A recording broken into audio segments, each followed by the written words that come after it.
ठीक है। आर्मी की बात करी थी कि रेगुलर आर्मी नहीं होती थी, टेम्पररी आर्मी होती है। टेम्पररी आर्मी का मतलब क्या होता था, ये भी हमने देखा था, कि वो प्रोफेशनल आर्मी नहीं होती थी। प्रोफेशनल आर्मी इसलिए नहीं होती थी क्योंकि एक तो वो लगातार वॉर में पार्टिसिपेट नहीं करती थी, वो उनको पेड सैलरी नहीं मिलती थी। ठीक है। टेम्पररी आर्मी होती थी, अलग अलग वर्ग के लोग होते थे, लीड किसके द्वारा की जाती थी, वॉरियर लोगों के द्वारा लीड की जाती थी। यही वॉरियर आगे चल के क्या बनते हैं, राजा बनते हैं। ठीक है भाई। इसके अलावा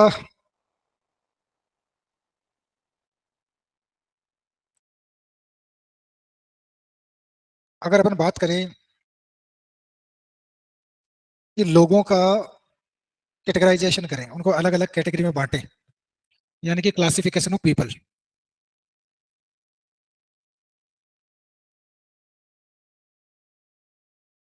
ठीक है, क्लासिफिकेशन ऑफ पीपल।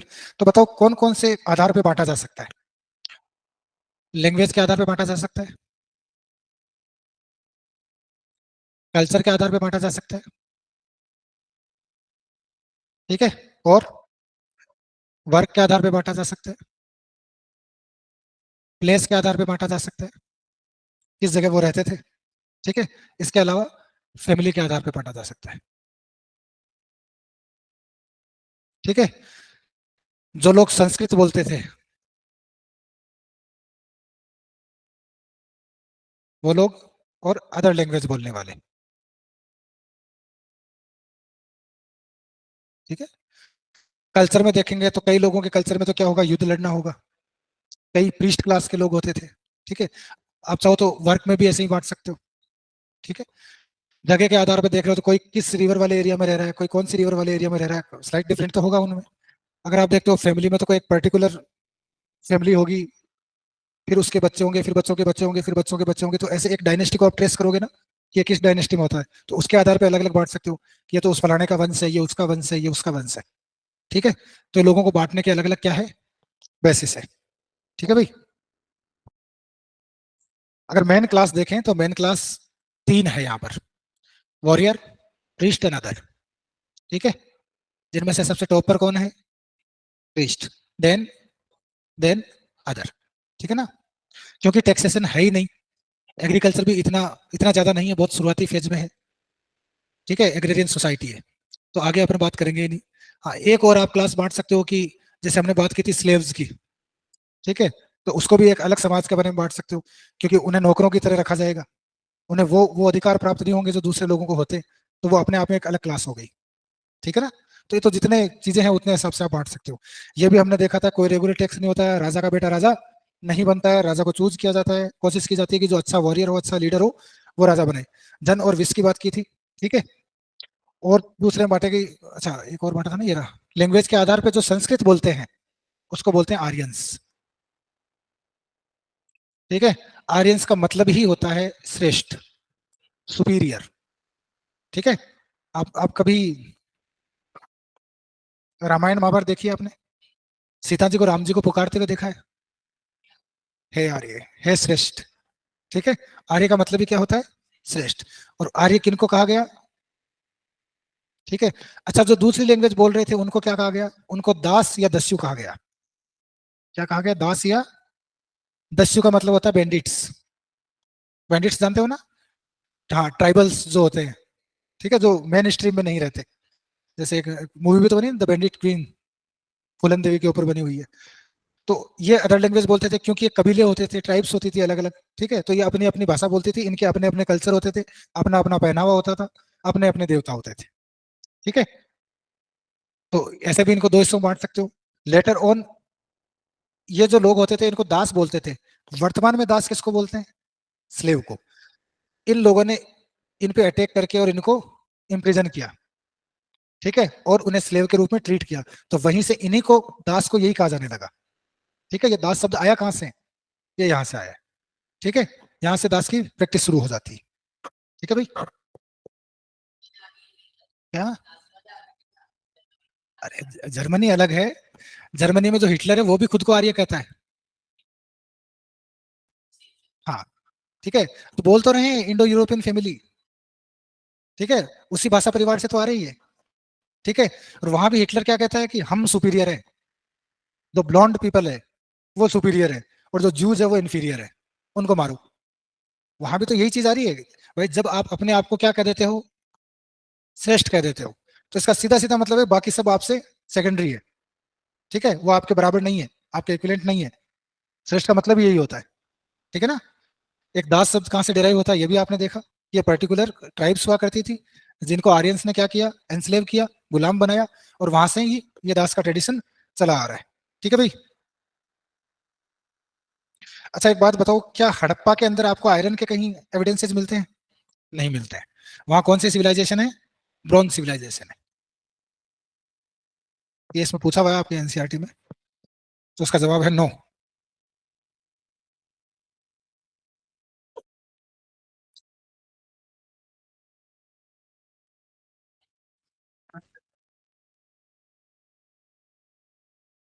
ये तो प्रीस्ट है, यही आगे चल के क्या बनते हैं, ब्राह्मण्स। ठीक है।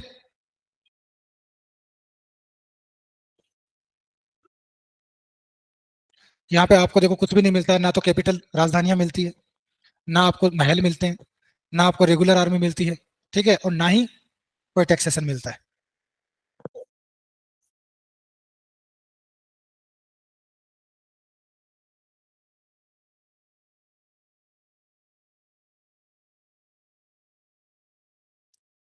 अच्छा, दो शब्द अपने बोले थे, जन और विश।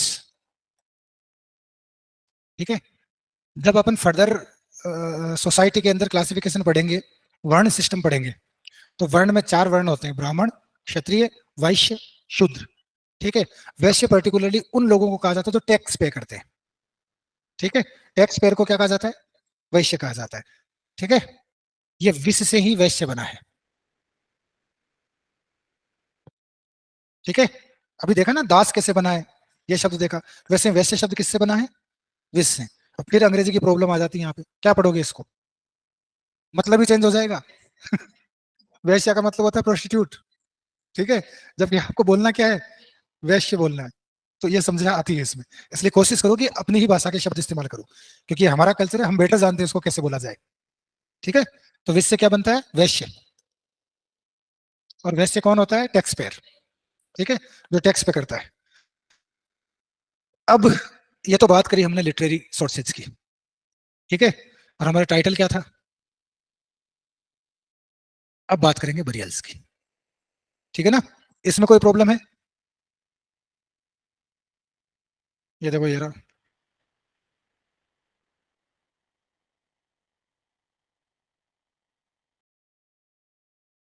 दास। ठीक है, इसी दास का फेमिनाइन क्या होता है, दासी, स्त्रीलिंग।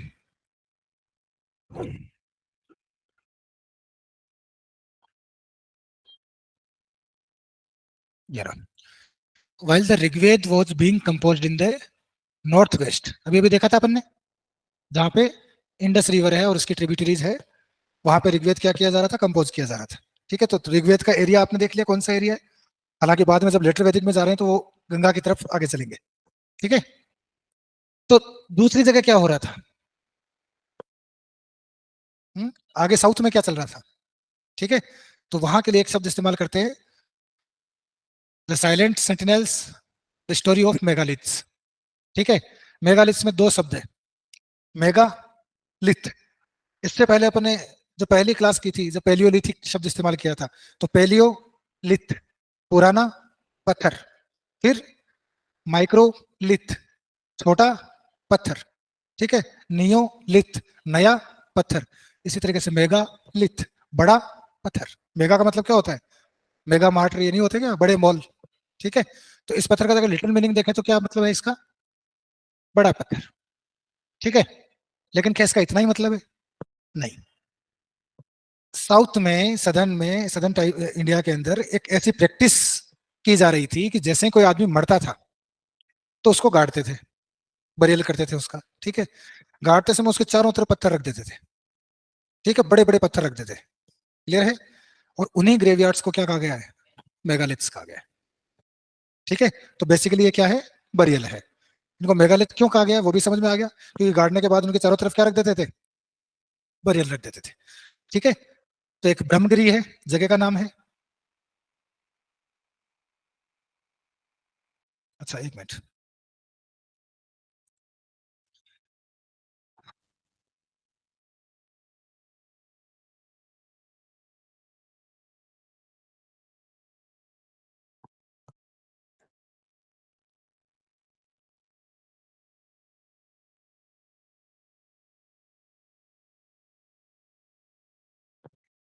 ठीक है, यहाँ तक कोई समस्या?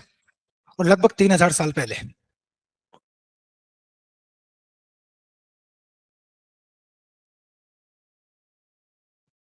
ले रहा भाई?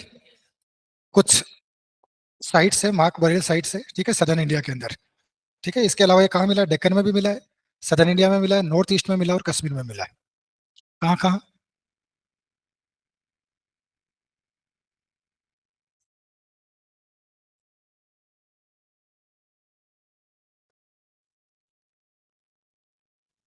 यहाँ यहाँ ये प्रैक्टिस हो रही थी। ठीक है, एक तस्वीर दे रखी है इसकी एनसीईआरटी में, वो देखो एक बार।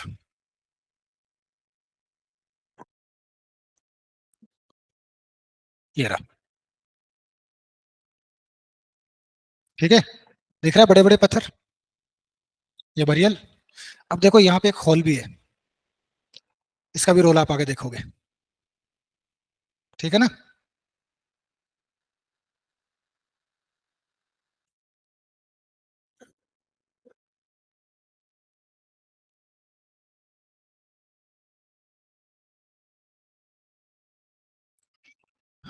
ये जो बरियल्स होते थे उनमें कुछ कॉमन फीचर्स होते थे।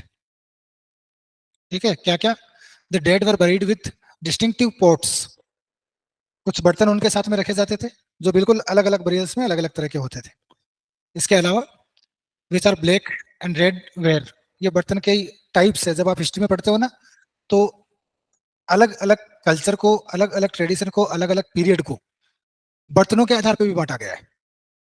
ठीक है ना? जैसे मेटल के आधार पर बांटते हैं, अदर सोर्सेज के आधार पर बांटते हैं, वैसे बर्तन के आधार पर बांटते हैं। ठीक है, तो कई जगह ब्लैक एंड रेड होता है, कई जगह रेड पॉलिश्ड होता है, ब्लैक पॉलिश्ड होता है। ठीक है, इस तरह के अलग अलग आप पढ़ोगे अलग से इसका। तो ये जो बर्तन है ये कौन से हैं? Black and red wares. ठीक है, वेयर क्ले वेयर। ठीक है, मिट्टी के बर्तन। अच्छा, इनके साथ में टूल्स भी मिलते थे, वेपन्स लोहे के मिलते थे, और कुछ बरियल्स है उनमें हॉर्सेस के स्केल्टन्स भी मिले हैं। इसका सीधा सीधा मतलब है घोड़े को ही दफना दिया साथ में। ठीक है, पढ़ा था ना इजिप्ट वाले में, ये तो फिर भी घोड़े दफना रहे हैं। वो तो सर्वेंट को ही दफना देते थे, तुम्हारा ज्यादा नजदीकी आदमी दफनाओ इसको। घोड़े के इक्विपमेंट्स मिले हैं, ऑर्नामेंट्स मिले हैं, स्टोन और गोल्ड के। ठीक है, इसका सीधा सीधा मतलब है after life, sorry, after life, क्या कहते हैं उसको? आफ्टर लाइफ को क्या कहोगे हिंदी में?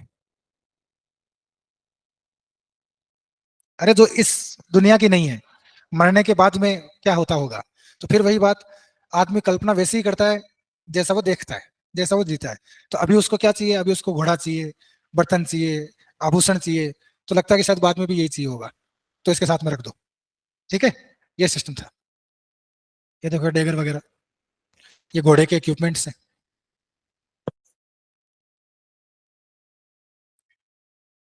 ये सवाल आया था ना, was iron used in Harappan cities? No. ठीक है,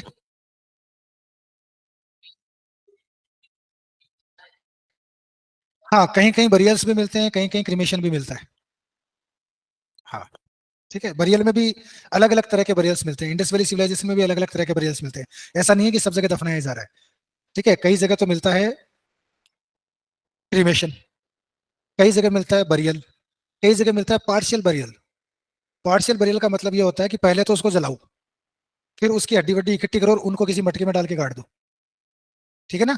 उसको क्या बोलते हैं? Partial burial. ठीक है, कई जगह पैर बरियल भी मिलता है, युगल, साथ में दफनाओ।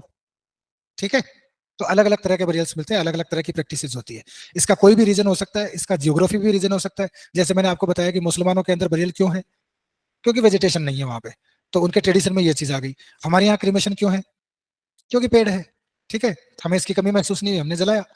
अच्छा, हमारे अंदर भी बहुत से ऐसे हैं, जैसे कि विश्नोई है। नाम सुना है विश्नोई का? विश्नोई में जलाते नहीं है, उनमें दफनाते हैं। लेकिन उनका दफनाने का कारण ज्योग्राफी नहीं है, उनका दफनाने का कारण है कल्चर। वो जाति किस लिए जानी जाती है? पेड़ पौधे जानवरों इनको बचाने के लिए जानी जाती है। तो जब वो खुद ही मरते मरते एक पेड़ को खा जाएंगे तो फिर काहेगा एनवायरमेंट। तो उन्होंने क्या प्रैक्टिस शुरू की, दफनाने की प्रैक्टिस शुरू की। ठीक है, ऐसे ही जैसे दादूपंथी लोग हैं, वो ना जलाते हैं ना दफनाते हैं, वो अपने शरीर को छोड़ देते हैं खुला। ठीक, क्योंकि वो परोपकार के लिए छोड़ते हैं कि जाते जाते भी किसी के काम आऊ, तो कोई जानवर आपको खा लेगा कौवा हुआ। तो अलग अलग तरह का जो लास्ट सेक्रामेंट होता है, संस्कार होता है, वो किया जाता है। अंतिम संस्कार संस्कार बहुत अलग अलग तरीके से किया जाता है। बरियल्स को अपन देख रहे थे। ठीक है, finding out about social differences. क्या हम इन बरियल से सोशल डिफरेंस का पता कर सकते हैं? बिल्कुल कर सकते हैं। आप ये देखिए कि क्या सभी बरियल में जो चीजें हैं वो सेम है? सभी बरियल में जो जिस लाश को लिटाया गया है, स्केल्टन को लिटाया गया है, क्या वो सेम पोजीशन में लिटाया गया है? क्या वो सेम डायरेक्शन में लिटाया गया है? अगर ऐसा है तब तो कोई सोशल डिफरेंस नहीं है, क्योंकि सब बराबर है। लेकिन अगर इनमें कोई अंतर है, इट मीन सोसाइटी में भी अंतर रहा होगा। जैसे आप पाओगे कि एक बरियल है, उसमें तो आपको सोने के, घोड़े के औजार, ठीक है, डेगर और अच्छे सुंदर दिखने वाले पॉट, इस तरह के मिलेंगे। वहीं एक में एक बेचारे के एक रेत का छोटा सा मटका रखा हुआ है और कुछ नहीं है। ठीक है, नॉर्थ साउथ के अंदर सीधा लेटाया हुआ है, एक में वो क्रॉस लेग्ड है, समाधि की तरह उसको लिटाया हुआ है। तो इससे पता चलता है कि इनका सोशल स्टेटस जरूर अलग रहा होगा। जिसके साथ में घोड़ा है, सोने चांदी के आभूषण है, महंगे बर्तन है, क्रॉस लेग्ड है, वो शायद या तो कोई बड़ा आदमी रहा होगा, कोई राजा रहा होगा, या कोई प्रीस्ट रहा होगा। ठीक है, कोई लीडर रहा होगा। और जिनके साथ में सामान्य है वो सामान्य लोग रहे होंगे। तो अपन सोशल डिफरेंसेस का पता कर सकते हैं बरियल से, हैं? जैसे ब्रह्मगिरी है, ब्रह्मगिरी के अंदर एक बरियल है पेज नंबर 13 पे। Where is page number 13?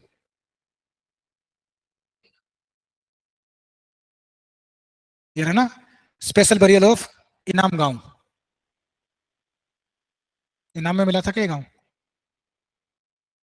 ठीक है ना। कौन सी रिवर के किनारे पे है? रिवर घोड़। ठीक है, घोड़ रिवर किस नदी की ट्रिब्यूटरी है? भीम रिवर की। ठीक है, भीमा। इस भीमा रिवर की ट्रिब्यूटरी कौन सी है? घोड़। इस घोड़ ट्रिब्यूटरी के पास में एक बरियल मिला है जो लगभग 3600 टू 2700 ईयर्स अगो का है। ठीक है, अब देखना, adults were generally buried in the ground laid out straight. अधिकतर जो लोग होते थे उनको बिल्कुल सीधा लिटा के और दफना दिया जाता था। ठीक है, घरों में दफनाया जाता था, कई बार बाहर भी दफनाया जाता था। ठीक है, with head towards the north. ठीक है, सर किधर होता था? नॉर्थ में होता था। ठीक है, अभी भी ऐसा ही होता है। Sometimes burials were with in the houses. ठीक है, आज भी होता है, कई जगह घरों में दफनाया जाता है। Vessels that probably contain food and water were placed with the dead. Dead body के साथ में भोजन पानी के बर्तन रख दिए जाते थे। क्या पता इनको भूख लगे उठ जाए, घर तक आ जाए।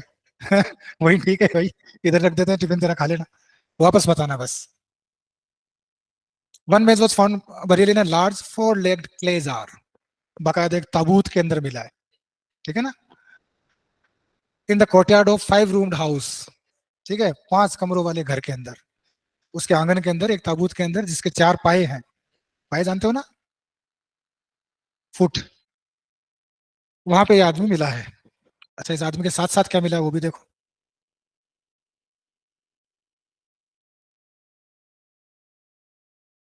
जो बॉडी है वो कैसी है? क्रॉस लेग्ड है, जबकि नॉर्मली कैसे दफनाया जाता है? स्ट्रेट दफनाया जाता है। अच्छा, इसमें ग्रैंडरी भी है इस घर के अंदर। इसका मतलब ये छोटे मोटे आदमी का घर तो नहीं है। ग्रैंडरी है मतलब स्टोर करने के लिए भी बड़ा कुछ रखा हुआ है, 5 कमरों वाला घर है। तो साफ ही बता रहा है कि ये नॉर्मल आदमी नहीं है, सामान्य आदमी नहीं है, कोई लीडर रहा होगा, कोई चौधरी रहा होगा। ठीक है, तो क्या ये चीफ था? अब आप खुद अंदाज लगाइए। ठीक है, अच्छा, स्केल्टन्स अपने को क्या बताते हैं? स्केल्टन्स अपने को ये बताते हैं कि एक तो ये पता चल जाता है स्केल्टन देखते हैं कि बच्चा है एक बड़ा है। छोटा है तो बच्चा है, बड़ा है तो एडल्ट है। नॉर्मली जो बोन्स होती है, लगभग बोन्स बराबर सी होती है। ठीक है, लेकिन फिर भी अगर बोन्स को थोड़े अच्छे से स्टडी किया जाए तो ये पता चल जाता है कि ये मेल का है या फीमेल का है। जैसे जो हिप्स वाला जो एरिया होता है वो फीमेल का कंपेरेटिवली वाइड होता है, बड़ा होता है। बड़ा इसलिए होता है क्योंकि उन्हें बेबी को कैरी करना होता है, उन्हें डिलीवरी करना होता है। ठीक है, तो उसके लिए ये जो पोस्चर होता है ये उनका बड़ा होता है। तो आप स्केल्टन देख के और पता लगा सकते हो कि अगर यहाँ की हड्डियां कंपेरेटिवली बड़ी है तो महिला का हो सकता है। और अब तो इतनी टेक्निक है कि इन सब की जरूरत ही नहीं है। ठीक है, हड्डी के इतने से टुकड़े से बता देंगे क्या है ये। ठीक है भाई, ये इसमें देखो ये सारा लिखा हुआ है। The hip of the pelvic area of women is generally larger to enable child bearing. ठीक है, एक नाम आता है चरक का। चरक एंशियंट इंडिया के अंदर एक फिजिशियन थे, ठीक है। नाम सुना आपने चरक, सुश्रुत, है ना। चरक ने एक किताब लिखी जिसका नाम है चरक संहिता। चरक संहिता। चरक तो इसका खुद का नाम था, तो उसने खुद के नाम से किताब लिख दी। संहिता का मतलब होता है कंपाइलेशन, ठीक है। उसने जिन जिन चीजों को कंपाइल किया वो क्या कहलाता है, ठीक है। संहिता का मतलब होता है कोड, जैसे अपने बोलते हैं ना इंडियन पिनल कोड, ठीक है। तो उसमें कुछ सर्टेन नंबर ऑफ रूल्स है जिनमें बताया गया कि क्या सजा होने पे, क्या अपराध करने पे क्या सजा दी जाएगी, ठीक है। तो वैसे ही इसमें कुछ सर्टेन चीजें हैं, रूल्स हैं, नियम है, ठीक है। इसलिए उसको क्या कह दिया, चरक कोड या चरक संहिता। कोड को हिंदी में क्या बोलते हैं, संहिता बोलते हैं, ठीक है भाई। अच्छा, इसने चरक ने सबसे पहले बताया था कि जो आदमी का जो शरीर होता है, ह्यूमन बॉडी होती है, उसमें 360 हड्डियां होती है। कितनी हड्डियां होती है, 360। लेकिन आज अगर लेटेस्ट बात करें एनाटोमी की, क्योंकि अब तो बहुत एडवांस चीजें आ चुकी है, लेटेस्ट एनाटोमी क्या कहती है कि लगभग 200 बोन्स होती है, ठीक है। तो क्या कारण है कि इसने इतने बताए, तो शायद इसने दांत भी गिन लिए होंगे, ठीक है। या दूसरी जो छोटी मोटी जो बोन की कैटेगरी में नहीं आती है, हार्ड चीजें, उनको भी काउंट कर लिया होगा। तो ऐसा करके इसके नंबर बड़े होंगे। ये तो इनाम गांव है, यहाँ के लोग क्या कर रहे होंगे, इनका ऑक्यूपेशन क्या रहा होगा। तो आर्कियोलॉजिस्ट को क्या मिलता है, कुछ सीड्स मिलते हैं, वीट के, बार्ले के, राइस के, पल्सेज के, मिलेट्स के, पीच के, सीसेम के, ठीक है। तो इससे आपको वेजिटेशन का पता चलता है, एग्रीकल्चर का पता चलता है कि वो लोग क्या ग्रो कर रहे थे, क्या खा रहे थे, कितनी तरह की वेरायटी थी। तो इसका मतलब एग्रीकल्चर में तो बहुत रिस्क थे, ठीक है। अलग अलग वेजिटेशन दिख रहा है ना। Bones of A number of animals में बेरिंग कट मार्क्स, हड्डियों के ऊपर कट मार्क्स मिले, तो इससे साफ पता चल रहा है कि हड्डियों पे कट मार्क्स कब होंगे, जब उनको खाने के लिए काटा जाएगा। तो इसका मतलब वो जानवरों का मांस भी खाते थे। These includes cattle, buffalo, got, सीप, डॉग, हॉर्स, एस, पिग, ठीक है। तो इनकी इनकी जो हड्डियां मिली उन पे क्या मिले हैं, कट मार्क्स मिले हैं। इसके अलावा जंगली जानवरों में डियर है, ब्लैक बक है, एंटीलोप है, खरगोश है, ठीक है, मंगूज है, ये सारे जानवर इनके स्केलेटन भी मिले हैं। इनके अलावा बर्ड्स मिले हैं, क्रोकोडाइल, टर्टल, क्रेब, फिश, केकड़ा, ठीक है ना। There is evidence that fruits such as bear, amla, jamun, dates and variety of berries were collected. तो इससे एक अंदाज लगा सकते हो कि किस तरह के तो जानवर थे। अंदाज क्या लगा सकते हो, स्पष्ट ही पता चल रहा है जब इसका स्केलेटन था, इसका मतलब था वो, ठीक है।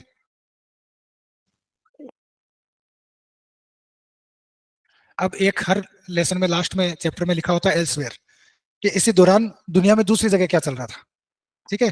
तो इसमें एल्सवेयर में आपका क्या दिया गया, चाइना, ठीक है, लगभग 3500 साल पहले। We find some of the first evidence of writing in China. कागज का आविष्कार कहाँ होता है, चाइना में होता है, चीन में होता है, ठीक है, पेपर का। और जो सबसे पहले जो चाइना में लिखा गया वो कागज पे नहीं लिखा गया, वो बोन्स पे लिखा गया। किस पे लिखा गया, हड्डियों पे, जिनको ओरेकल बोन्स बोलते हैं। ओरेकल बोन्स एक्चुअली क्या होती थी, कुछ सर्टेन बोन्स होती जिनके ऊपर कुछ चीजें लिखी जाती थी राजाओं के द्वारा, या जो भी अपना भविष्य जानना चाहता है। जैसे मान लो मैं जानना चाहता हूँ कि मेरा यूपीएससी क्लियर होगा या नहीं होगा, तो मैं बोन पे लिख के दे दूंगा उसको, ठीक है। और जो भविष्य वाला बताने वाला जो होगा, ठीक है, वो उस बोन को लेगा और उसको आग में डाल देगा। आग में डाल देगा तो बोन टुकड़े टुकड़े हो जाएगा। फिर वो उन टुकड़ों को उठा के और उनका काउंट करेगा, उनकी जो भी मैथमेटिक्स रही होगी, जो भी फॉर्मूले रहे होंगे, फिर उन टुकड़ों को स्टडी करके वो बताएगा कि तुम्हारा यूपीएससी क्लियर होगा या नहीं होगा, ठीक है। तो राजाओं के अपने सवाल होते थे कि मैं ये युद्ध जीतूंगा या नहीं जीतूंगा, मैं कितने साल तक जीऊंगा, मेरे सक्सेसर बेटा होगा या नहीं होगा, ठीक है। तो ये इस तरह की बॉन्स के ऊपर लिखा जाता था, जिन्हें क्या बोलते थे, ओरेकल बॉन्स। ये एक भविष्य जानने का एक प्रोसेस हुआ करता था, ठीक है। जैसे कुछ क्वेश्चंस होते हैं ना, would they win battles, would the harvest be good, इस साल फसलें कैसी रहेगी, ठीक है ना। वुड दे हैव सन्स, क्या उनके बेटे होंगे नहीं होंगे। The bones were then put into the fire and they cracked because of the heat, होना ही है, ठीक है। Then fortune tellers studied these cracks and tried to predict the future. Clear है। तो एक उदाहरण बताया गया है इसमें। अच्छा, these kings lived in places in cities, they amassed vast quantities of wealth, ठीक है, उनके पास में बहुत पैसा होता था। तो डेकोरेटेड जो ब्रॉन्ज वेसल्स होते थे, ये सारी चीजें कुल मिला के आपको एक शब्द याद रखना, ओरेकल बॉन्स, ठीक है। और ये भी ध्यान रखना है कि राइटिंग के जो बहुत प्राइमरी सोर्सेज मिलते हैं, एविडेंसेज मिलते हैं, वो कहाँ मिलते हैं, चाइना में मिलते हैं। और वो कागज पे नहीं मिलते हैं, वो बॉन्स में मिलते हैं। उन बॉन्स को ओरेकल बॉन्स कहा जाता है। क्या काम किया जाता था उनसे, फॉर्च्यून टेलर्स उनका इस्तेमाल करते थे फ्यूचर को प्रिडिक्ट करने के लिए। क्लियर है? ये आपका लेसन है, मेरे ख्याल से पूरा हो चुका है। ठीक है, ये भी किया करो भाई, है ना। अगला करेंगे कल। ठीक है,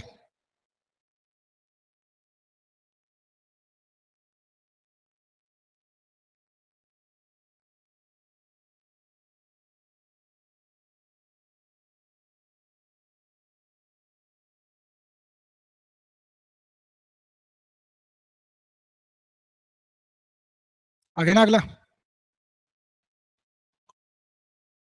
ठीक है, धन्यवाद।